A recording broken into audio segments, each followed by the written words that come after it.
Hello friends, आपका स्वागत है सिविलियन क्लासेस में। तो पहले बच्चों हम बात कर रहे थे जो टेक्निकल इंजीनियरिंग के बारे में, जिसमें हम लोग पढ़ रहे थे बियरिंग कैपेसिटी ऑफ सॉइल।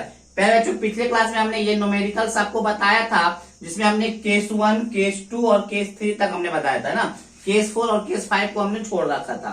तो पहले बच्चों हमने बोला था कि केस 4 और केस 5 आप खुद बना लीजिएगा, लेकिन बहुत सारे बच्चों को समझ में नहीं आया, तो चलिए हम आज फिर बताते हैं ना। तो आज ये लेक्चर जो होगा पहले बच्चों बियरिंग कैपेसिटी ऑफ सॉइल का सबसे लास्ट लेक्चर है। इसके बाद आपका जाएगा दूसरा यूनिट, ठीक है ना। तो ये आपका बियरिंग कैपेसिटी का सबसे लास्ट लेक्चर है प्यारे बच्चों। चलिए अब हम लोग बात करेंगे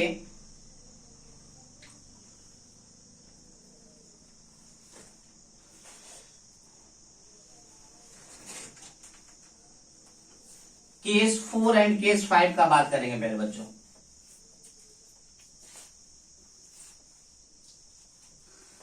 केस 4 एंड केस 5।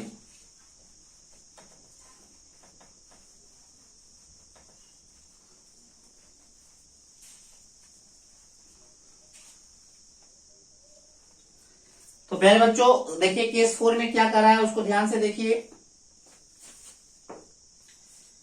सबसे पहले आपको क्या करना है, फिर से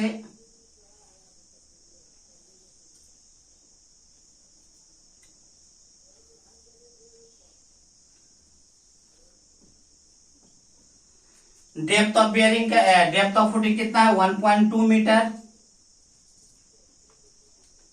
विड्थ ऑफ फुटिंग है 2 मीटर। चौथा केस में है पहले बच्चों water table is 0.5 meter from the below the ground level. ये आपका ग्राउंड लेवल है। तो देखिए वाटर टेबल कहां है, वाटर टेबल प्यारे बच्चों ग्राउंड लेवल से 0.5 मीटर पे है। चलिए 0.5 मीटर पे है। अब इसका बियरिंग कैपेसिटी निकालना है। देखिए क्यू यू बराबर क्या फॉर्मूला था, C N C plus gamma D F N Q बटे R W 1 plus 0.5 gamma B N gamma into R W 2 है ना। चलिए प्यारे बच्चों ये क्वेश्चन जो है ना वो सैंड का है। तो सैंड में सी का वैल्यू हमने क्या बता रखा था 0। तो क्यू यू बराबर आपका हो गया gamma D F N Q R W 1 plus 0.5 gamma B N gamma R W 2। चलिए प्यारे बच्चों हम लोग आर डब्ल्यू 1 निकाल के देखते हैं। आर डब्ल्यू 1 क्या था प्यारे बच्चों, आर डब्ल्यू 1 था 0.5 इंटू 1 प्लस जेड डब्ल्यू 1 बटे डी एफ। तो 0.5 into 1 plus Z W 1, Z W 1 क्या बोले थे, ग्राउंड लेवल से वाटर टेबल तक का दूरी कितना है 0.5। और हमने ये भी बताया था प्यारे बच्चों कि इसका जो वैल्यू होगा डीएफ से ज्यादा नहीं हो सकता। डीएफ का वैल्यू 1.2 है तो उससे छोटा ही है। अब बटे 1.2 यहां से कैलकुलेट कर लीजिए प्यारे बच्चों। यहां से आर डब्ल्यू 1 कैलकुलेट कीजिए, जल्दी सा कैलकुलेट कर लीजिए, जल्दी सा कैलकुलेट कर लीजिए प्यारे बच्चों आर डब्ल्यू 1 का वैल्यू। चलिए आर डब्ल्यू 2 क्या होगा, आर डब्ल्यू टू होगा प्यारे बच्चों 0.5 इंटू 1 प्लस जेड डब्ल्यू 2 बटे बी एफ, यही था ना। अब देखिए पहले तो जेड डब्ल्यू 2 क्या था, बेस से फुटिंग के बेस से वाटर टेबल का दूरी। तो पहले बच्चों ऊपर नहीं जाना है, नीचे जाना था, इसलिए तीर का निशान हम नीचे दिखाए थे। तो वाटर टेबल ऊपर है इसलिए जेड का दूरी क्या होगा 0, जेड डब्ल्यू 2 0। फिर से सुनिए जेड डब्ल्यू 2 आपका था, जेड डब्ल्यू 2 था it is the distance between base of footing to the water table. तो बेस ऑफ फुटिंग से वाटर टेबल ऊपर नहीं जाना है, नीचे। अगर नीचे रहता तो लेते, लेकिन ऊपर है, ऊपर तो जाना ही नहीं। तीर का निशान हमेशा नीचे दिए थे, इसमें भी तीर का निशान नीचे दिए थे। तो नीचे नहीं है ऊपर है, तो जेड डब्ल्यू 2 का वैल्यू 0। तो आर डब्ल्यू 2 बराबर 0.5 1 प्लस 0 बटे बी। तो इसका कितना वैल्यू आ गया 0.5। इसका वैल्यू कैलकुलेट करके कोई बता दीजिए पहले बच्चों। 0.5 इंटू 1.2 प्लस 0.7 1.7 बटे 1.2, इसको कैलकुलेट करके कोई बताइए। 0.85 बटे 1.2 बताइए पहले बच्चों कितना हो जाएगा।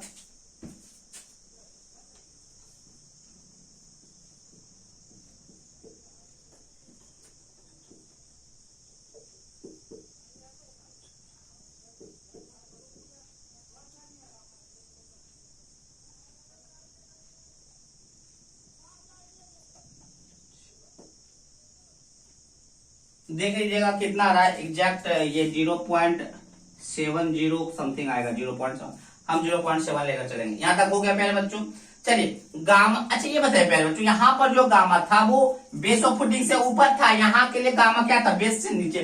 तो यहाँ पे वाटर टेबल है, इसका मतलब बेस के नीचे पूरा सबमर्ज होगा, मतलब सैचुरेटेड होगा प्यारे बच्चों, ठीक है ना। इसको नोट डाउन कर लीजिए, याद रखिएगा। RW1 कितना आया 0.7 और RW2 कितना आया 0.5।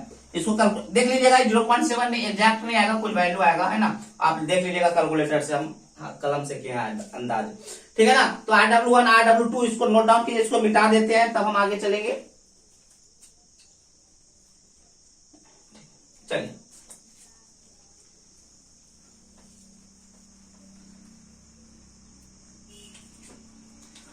अब देखिए पहले बच्चों, QU बराबर गामा DF का वैल्यू 1.2, NQ का वैल्यू दिया हुआ था, NQ का वैल्यू 41.4 इंटू RW1 कितना है 0.7 प्लस 0.5, गामा को छोड़ दीजिए, B का वैल्यू है 2, N गामा का वैल्यू है 42.4 एंड RW2 का वैल्यू 0.5 है ना। फिर बच्चों अब गामा का बात रहा, गामा कौन सा रखे, देखिए तो ये जो देखिए ये जो गामा है प्यारे बच्चों, ये जो गामा आप देख रहे हैं वो बेस ऑफ द फुटिंग के नीचे, तो वाटर टेबल यहाँ है, यहाँ के बाद पूरा का पूरा क्या है सैचुरेटेड है, तो बेस ऑफ फुटिंग के बाद भी क्या होगा सैचुरेटेड होगा। तो यहाँ पे गामा क्या रखाएगा, gamma into 1.2 into 41.4 into 0.7 plus 0.5, यहाँ पे गामा सेट रखाएगा। गामा सेट कितना है 19.5 इंटू 2 इंटू 42.4 इंटू 0. अब यहाँ पे गामा, ये जो गामा है ना बेस ऑफ द फुटिंग से लेकर ग्राउंड लेवल तक के लिए है, ये जो गामा है वो ग्राउंड लेवल से लेकर बेस ऑफ द फुटिंग के लिए है। लेकिन क्या देखने को मिल रहा है कि 0.5 तक ड्राई है और 0.7 तक, अरे 1.2 में से 0.5 घटाएंगे तो 0.7 बचेगा, तो 0.7 तक क्या है सैचुरेटेड है। तो यहाँ पे हमको लेना होगा गामा एवरेज। गामा एवरेज कैसे निकलेगा, गामा एवरेज निकलेगा 0.5 तक क्या है ड्राई, यहाँ पे पानी नहीं है ना, तो ड्राई में कितना था, ड्राई में 16.8 प्लस 0.7 तक क्या है, ये 0.7 हो गया, 0.7 तक आपका है आपका सैचुरेटेड भागा 1.2, यहां से गामा एवरेज आएगा प्यारे बच्चों। गामा एवरेज का वैल्यू यहां रख दीजिएगा तो आपका निकल जाएगा ultimate bearing capacity in case of case 4, ठीक है प्यारे बच्चों। चलिए इसको नोट डाउन कर लीजिए, नोट डाउन कीजिए। अब केस 5 की ओर चलेंगे, इसको मिटाते हैं, केस 5 की ओर चलेंगे, मिटा रहे हैं प्यारे बच्चों। और उसके बाद फैक्टर ऑफ सेफ्टी कैसे निकलेगा, QU वहां से निकाल लीजिएगा, 400 से भागा दे दीजिएगा तो आपका क्या निकल जाएगा फैक्टर ऑफ सेफ्टी। चलिए अब हम बात करेंगे लास्ट केस नंबर 5 का।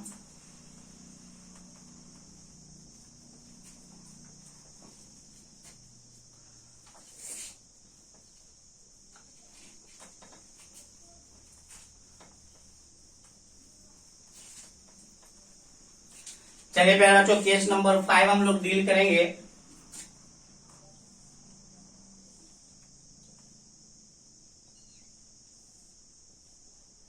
ये है आपका ग्राउंड लेवल 1.2 मीटर, ये है आपका 2 मीटर। चलिए सैंड का केस है तो सी वाला हटा देते हैं, डायरेक्ट लिखते हैं gamma DF NQ plus NQ into RW1 plus 0.5 gamma BN gamma RW2।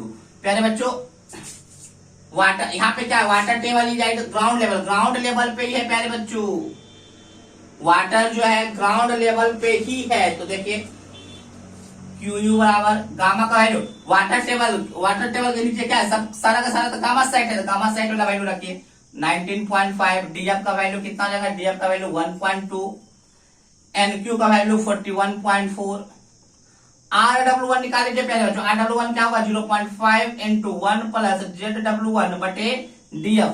अब देखिए ग्राउंड वाटर टेबल कहां पे है, वाटर टेबल भी ग्राउंड लेवल पे, ZW1 का वैल्यू 0, 1 प्लस 0 बटे DF, तो ये वैल्यू आ जाएगा 0.5।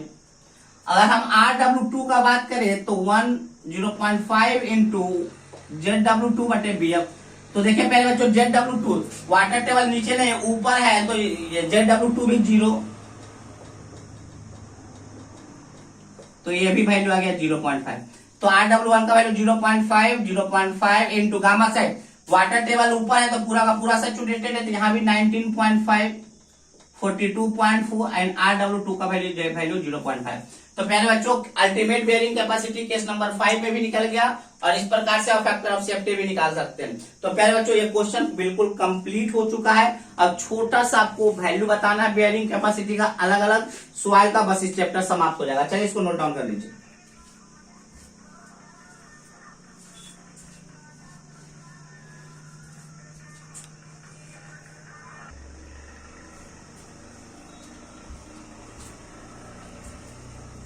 तो प्यारे बच्चों ये आपका लास्ट टॉपिक है बेयरिंग कैपेसिटी का। तो आपका ये चैप्टर जो है बेयरिंग कैपेसिटी ऑफ सॉइल पूरी तरीके से समाप्त हो गया है ना।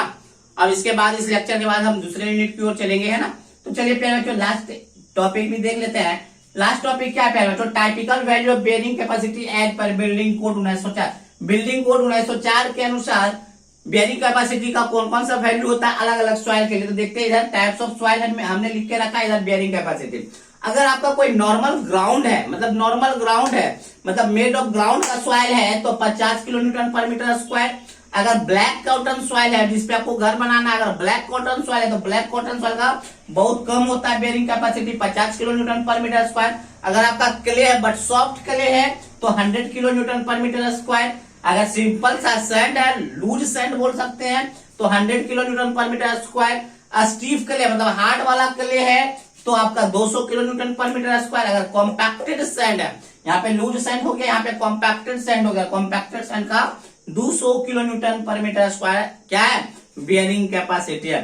तो प्यारे बच्चों ये कुछ typical value of bearing capacity है अलग अलग टाइप्स के सॉइल के लिए according to IS code building code 1904 के अनुसार। ठीक है प्यारे बच्चों। तो प्यारे बच्चों इस प्रकार से आपका बेयरिंग कैपेसिटी वाला जो चैप्टर था वो पूरी तरीके से क्या हो गया, एंड हो गया। अगर आप लोग को कोई प्रॉब्लम है, कोई दिक्कत है इस चैप्टर में तो आप इस नंबर पे कॉल करके आप क्या कर सकते हैं, अपने डाउट को क्लियर कर सकते हैं। चलिए आज के लिए बस इतना ही। अगली क्लास में अगले लेक्चर में हम लोग मिलेंगे कुछ नए यूनिट्स के साथ। बस थैंक यू।